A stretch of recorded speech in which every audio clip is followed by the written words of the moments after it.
అదే RTV app వార్తల్ని క్షణాల్లో చదివే అవకాశం ఉంటుంది. ఒక న్యూస్ పేపర్, ఒక టెలివిజన్ ఛానల్ మీ చేతుల్లో ఎప్పుడూ ఉంటాయి. మియాపూర్ పోలీస్ స్టేషన్ పరిధిలో దారుణ ఘటన చోటు చేసుకుంది.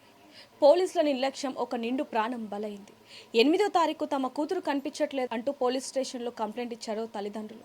ఆ రోజే గనక విచారణ మొదలు పెట్టుంటే ఈ రోజు తమ కూతురు ప్రాణాలతో బతికేది. కేవలం ఎముకలు మాత్రమే వారికి లభ్యమయ్యాయి. అసలు ఏం జరిగింది, తమ కూతురు ఇంట్లో 8వ తారీఖు నుంచి అసలు ఏమని చెప్పి బయటకు వెళ్ళింది అనే దాని గురించి ఇప్పుడు మనతో పాటు పేరెంట్స్ మనతో ఉన్నారు. ఒకసారి వారితో మాట్లాడి అసలు ఏం జరిగింది ఏంటనే విషయాలు తెలుసుకునే ప్రయత్నం చేద్దాం. నమస్తే అమ్మ. అంటే మిమ్మల్ని బాధ పెట్టాలని కాదు, కేవలం అసలు ఏం జరిగింది, ఎందుకని మీ కూతురు ఎముకలు మాత్రమే లభ్యమయ్యాయి, ఇన్ని రోజులు అసలు ఏమైంది ఏంటని కనుక్కోవడానికి మాత్రమే అడుగుతున్నాము. అసలు 8వ తారీఖు అసలు ఏం జరిగింది? 8వ తారీఖు మా కూతురు ఇంట్లో నుంచే మంచిగానే పోయింది.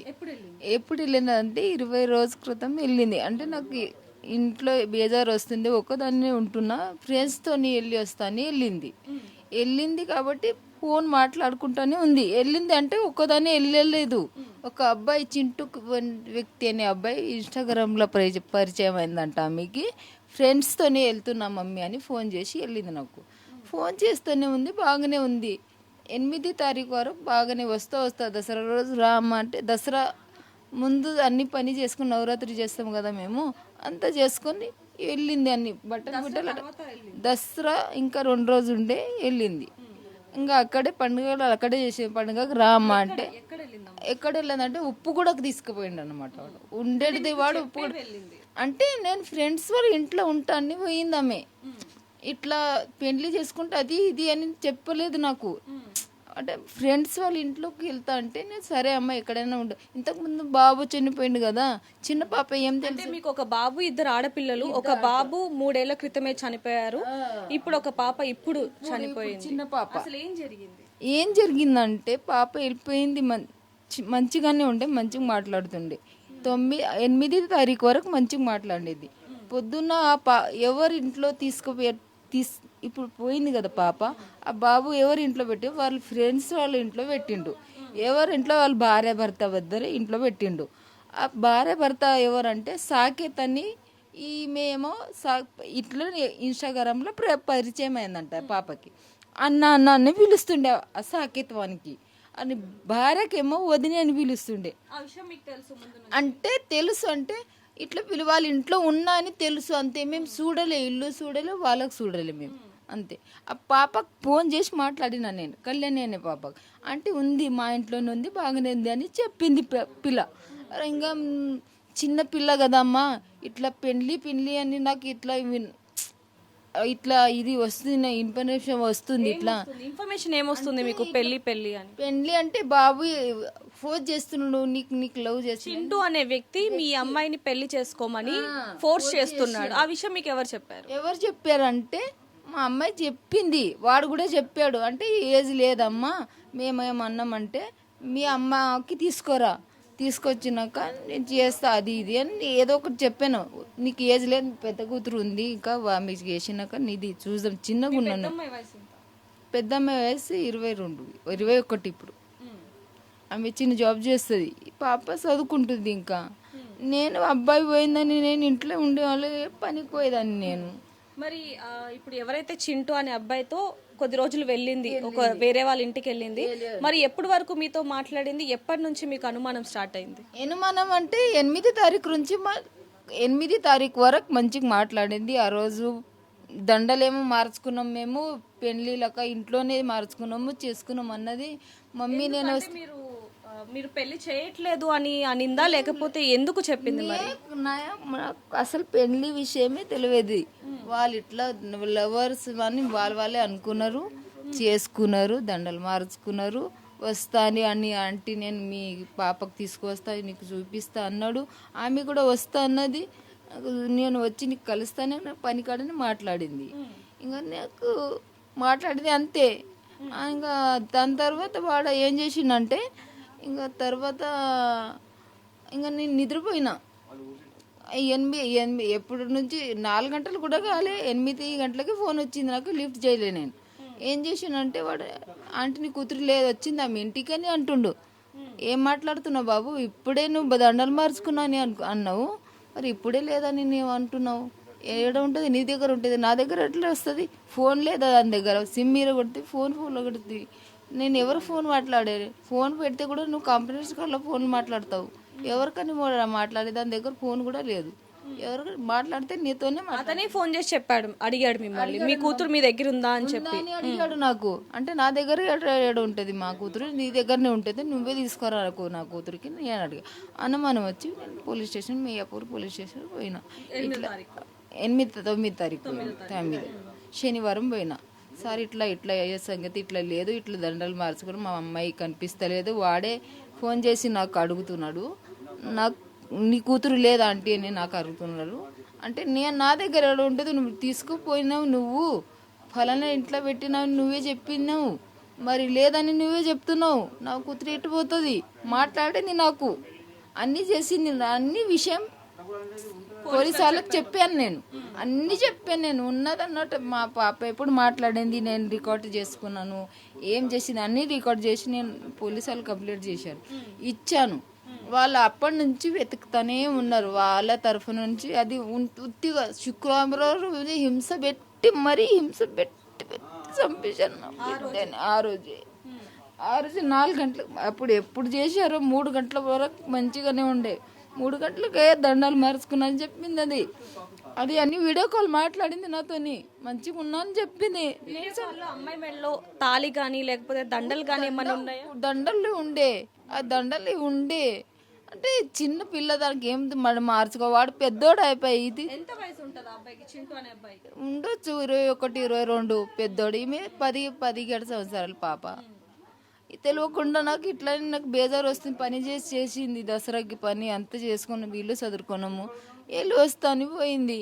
హింస పెట్టి ఇట్లా చేస్తాడు నేను అనుకోలేను, పెళ్లి చేసుకుంటా ఇట్లా చేస్తాను నేను అనుకోలేను, కళ్ళలో కూడా కనలేను. ఎందుకంటే పెద్ద అమ్మాయి ఉంది కదా. అంటే అంటే ఎక్కడ దొరికింది? ఇప్పుడు ఎక్కడ దొరికిందంటే అది ఎక్కడో వాడు తీసుకుపోయింది, ఉప్పు కూడా ఎక్కడో చెరగపల్లి, ఎక్కడో అక్కడ శవం, అక్కడ ఇంట్లోనే చంపేసి అక్కడ పడేసిండ్రంట. పోలీసులు వాళ్ళే అదే చెప్పి వాళ్ళు దొరికినాక వాళ్ళే తీసుకుపోయి మాకు ఏం తెలియక మేమే చంపేసినాము, మాకే తెలియక ఆడపోయి పడేసినని చెప్పిండ్రంట. ఎందుకు చంపాను వాళ్ళకే తెలుసు, వీళ్ళకే తెలుసు, నాకేం తెలియదమ్మా. నేను ఉంటా మియాపూర్లో, వాళ్ళు ఉంటారు ఆడ, అంత ఉప్పుగూడలో.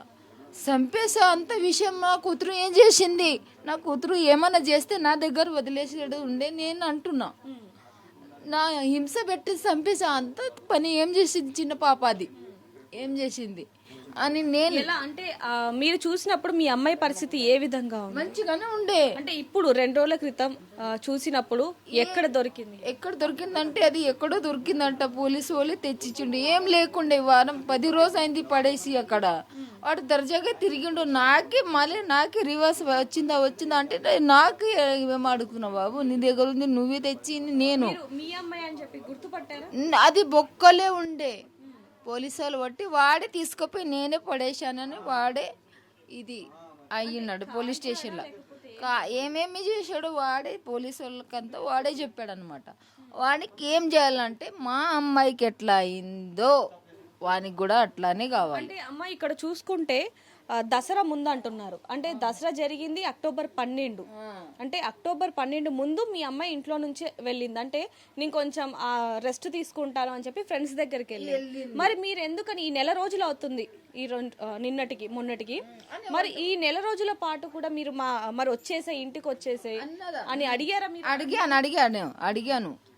ఈ నెల రోజులు అసలు ఎక్కడున్నావు? వాళ్ళు మన బంధువులు కాదు, కేవలం ఇన్స్టాగ్రామ్ లో పరిచయం అంటున్నావు, వద్దు వాళ్ళతో.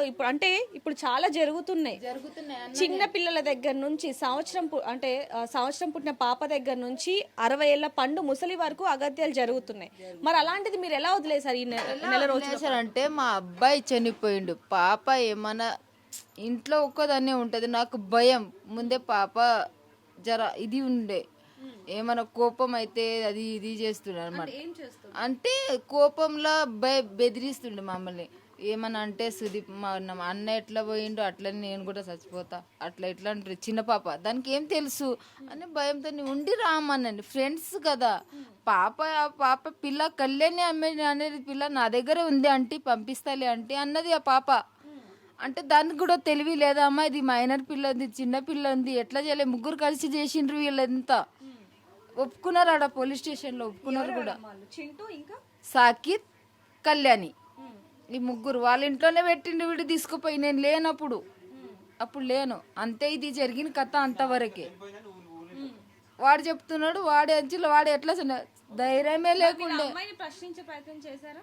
చేసాం. ఇంట్లో ఉన్న అమ్మాయిని దొరికింది, ఆ పాప దొరికింది. వాళ్ళకు కూడా అదే పోలీసులు అంతా కంప్లీట్ తీసుకొని పంపించారు. ఇప్పుడు మీరు మొత్తానికి ఏం కోరుకుంటున్నాము అంటే, మాకేమింది మా అమ్మాయికి ఎట్లా పోయిందో ఆ అబ్బాయికి కూడా అట్లానే కావాలి. ఉరిషా వాళ్ళ బయటికి జీవితంతా జైల్లోనే ఉండాలి, ఉరి శిక్షణ కావాలి వానికి. వాళ్ళు బయటికి రాకూడదు. మా అమ్మాయి చిత్రహింసలు చిన్న పాపకి చిత్రహింసలు పెట్టి చంపేసిందంటే మామూలు మాట కాదు అది. మేము కుళ్ళ పెట్టినామంటే మా అబ్బాయి పోయిండు. ఉండని ఎక్కడన్నా ఉంటుంది, మంచిగా ఉండదు కదా, నాతో మాట్లాడుకుంటూనే ఉన్నది కదా అని ఈ దీంట్లో పోయినా నేను. ఇలా జరుగుతుందని నేను కలలో కూడా కలలేదమ్మా. మా పాపకి చాలా ధైర్యం ఉండే. ఆ సొంటలు ముగ్గురు కలిస్తే మా పాప ఏం చేస్తుంది? ఎట్లా ఫోన్ మాట్లాడుతుంది? ఫోన్ పల్లగొట్టినాక ఎట్లా మాట్లాడుతుంది అది? నేను ఎవరితో మాట్లాడాలి? శుక్రవారంతో మంచిగానే మాట్లాడింది. శనివారం వచ్చి వాని మీద అనుమానం వచ్చి తీసుకుపోయినా నేను. పోలీసు వాళ్ళ ద్వారానే అది మొత్తం ఎముకలు దొరికినాయి.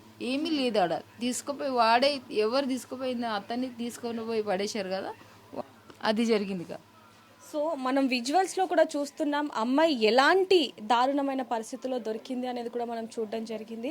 అయితే ప్రస్తుతానికి చూడొచ్చు వీళ్ళు ఇల్లు కూడా అంటే బతుకు తెరువు కోసం ఎక్కడి నుంచో ఇక్కడికి వచ్చి కొన్నేళ్ల నుంచి కూడా ఇక్కడే ఉండడం జరుగుతుంది. చూడొచ్చు ఏ విధంగా ఉంది ఏంటంటూ కూడా. అయితే ఎవరైతే ఈ అఘాయిత్యానికి పాల్పడ్డారో వాళ్ళని కఠినంగా శిక్షించాలి అంటూ కూడా తల్లిదండ్రులు ఎంతగానో ఆవేదన వ్యక్తం చేస్తున్నారు. ఎవరైతే చింటూ అనే వ్యక్తి ఉన్నాడో ఆ వ్యక్తి వీళ్ళ అమ్మాయిని తీసుకొని వెళ్ళి కొద్ది రోజులు అంటే ఈ అమ్మాయి కొంచెం డిప్రెషన్లో ఉంది కాబట్టి అంటే ఎవరైతే వాళ్ళ అన్నయ్య చనిపోయిన తర్వాత ఎక్కువగా డిప్రెషన్లో ఉండేది, ఒక్కటే ఉండేది, పని ఎక్కువ, దసరాకి పని ఎక్కువ చేసింది కాబట్టి అలసిపోయింది. స్నేహితులతో కొద్ది రోజులు వాళ్ళ ఇంట్లో ఉండేసి వస్తాను అని చెప్పి చింటూని తీసుకొని వెళ్ళడం జరిగింది. చింటూని తీసుకొని వెళ్ళి ఒక ఇంట్లో ఒక భార్య భర్తల దగ్గర అయితే వదలడం జరిగింది. కొద్ది రోజుల తర్వాత వాళ్ళిద్దరు పెళ్లి చేసుకున్నారు అంటూ కూడా తల్లిదండ్రులకు చెప్పడం జరిగింది. అంత సాఫీగానే సాగుతున్న క్రమంలో రోజు కూడా తల్లితో మాట్లాడేది ఆ చిన్న 17 ఏళ్ల అమ్మాయి. కానీ సడన్గా మాట్లాడకపోవడంతో తల్లిదండ్రులకి అనుమానం వచ్చి మియాపూర్ పోలీస్ స్టేషన్లో అయితే కంప్లైంట్ ఇవ్వడం జరిగింది. ఇప్పుడు మనతో పాటు వాళ్ళ ఫాదర్ కూడా ఒకసారి ఉన్నారు. ఆయనతో మాట్లాడి ఒకసారి కనుక్కునే ప్రయత్నం కూడా చేద్దాం. ఆయనతో మాట్లాడే ముందు ఈ అమ్మాయి చాలా సెన్సిటివ్గా ఉండేది, అంటే వాళ్ళ అన్నయ్య చనిపోక ముందు చాలా ధైర్యంగా ఉండేది, కానీ వాళ్ళ అన్నయ్య చనిపోయినప్పటి నుంచి మాత్రం చాలా సెన్సిటివ్గా మారింది అంటూ తల్లిదండ్రులు కూడా చెప్పడం జరిగింది. దాదాపుగా రోజు అమ్మాయి మీద అఘాయిత్యం చేసి అంటే దాదాపుగా ఎప్పుడైతే కనిపించకుండా పోయి అంటే ఎప్పుడైతే చింటూ అనే వ్యక్తి వాళ్ళ తల్లిదండ్రులకి ఫోన్ చేసి మీ అమ్మాయి మీ దగ్గరకు వచ్చిందా అన్న ముందు రోజే తను చనిపోయిందంటూ కూడా తల్లిదండ్రులు చెప్పడం జరిగింది. ఎంత దారుణమైన పరిస్థితి అంటే ఇప్పుడు మనం విజువల్స్లో కూడా చూడొచ్చు, కేవలం ఎముకలు తప్ప అసలు ఏమీ కనిపించని పరిస్థితి మనకు కనిపిస్తూ ఉంది.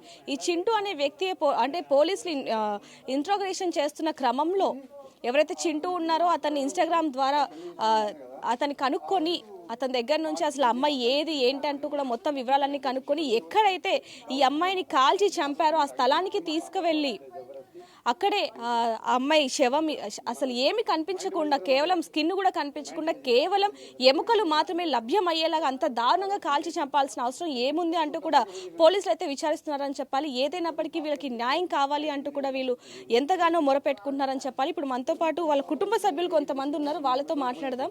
నమస్తే అండి, ఏమవుతారు అమ్మాయికి మీరు? అమ్మాయికి మేము పెద్దనాయనమ్మా. మీకు ఎప్పుడు తెలిసింది? మాకు మొన్న శనివారం తెలిసిందమ్మా.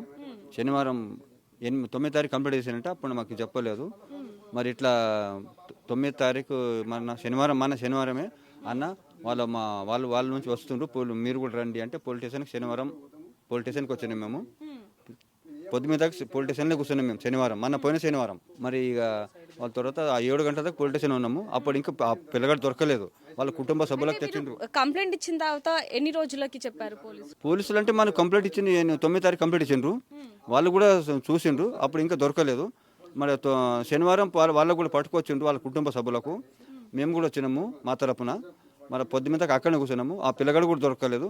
ఆ దొరికేదాకా వాళ్ళకి పట్టుకున్నారు. ఆ శనివారం సాయంత్రం వాళ్ళు బడిచోడి పిఎస్లో ఎక్కడో ఉన్నారంట. అప్పుడు పట్టుకొచ్చి చెప్తే ఇంటర్గేషన్ చేస్తే అప్పుడు మేము అమ్మాయిని చంపించినామని అప్పుడు ఒప్పుకున్నారంట.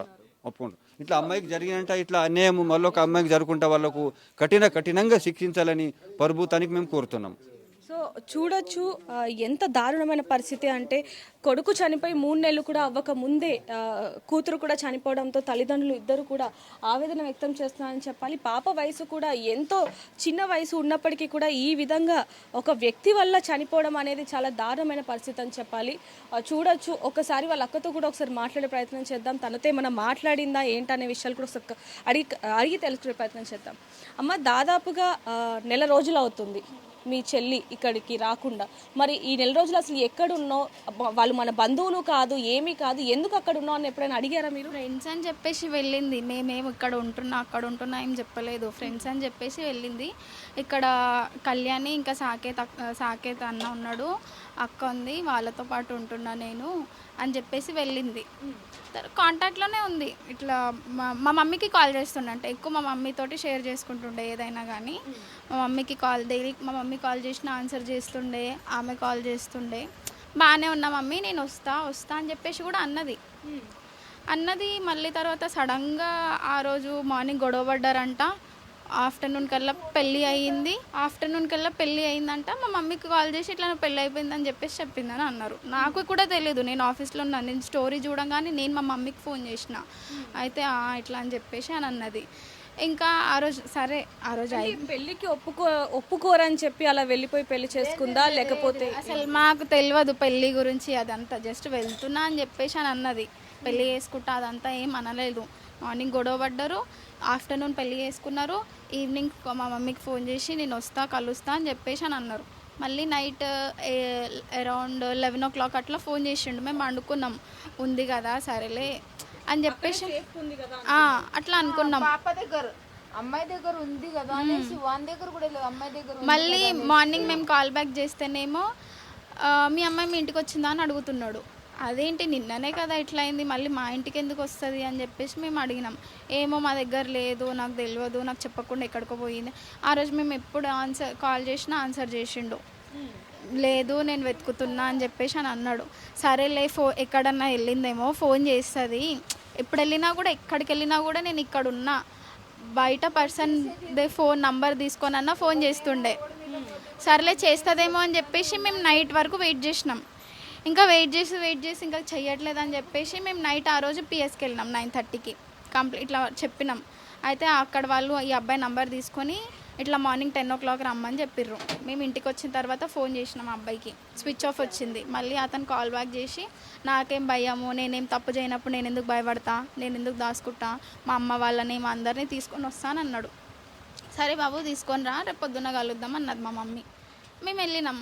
అతనికి ఫోన్ చేస్తే ఫోన్ స్విచ్ ఆఫ్. ఇంకా అప్పటి నుంచి.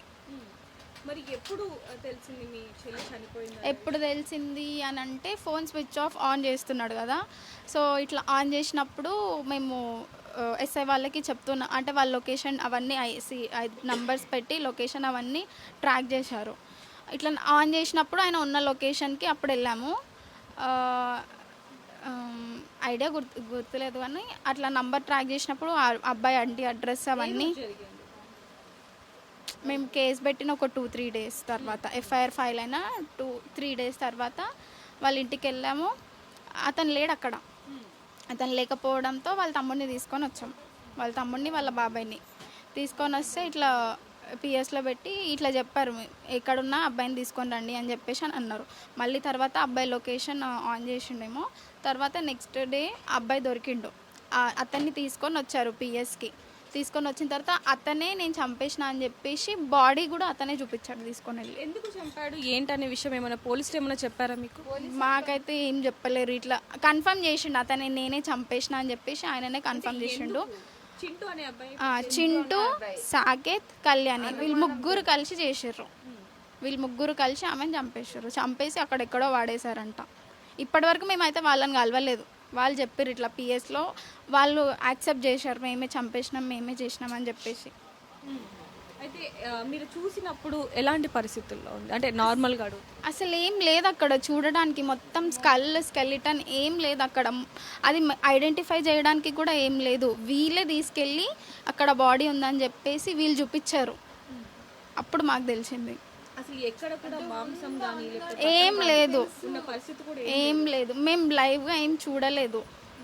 అక్కడ మమ్మల్ని రానివ్వని కూడా రానివ్వలేరు. మేము వస్తామంటే వద్దు అని అన్నారు, రానివ్వలేదు. మొత్తం ఇట్లా స్కెలిటనే ఉంది, అసలు ఏం లేదు అక్కడ.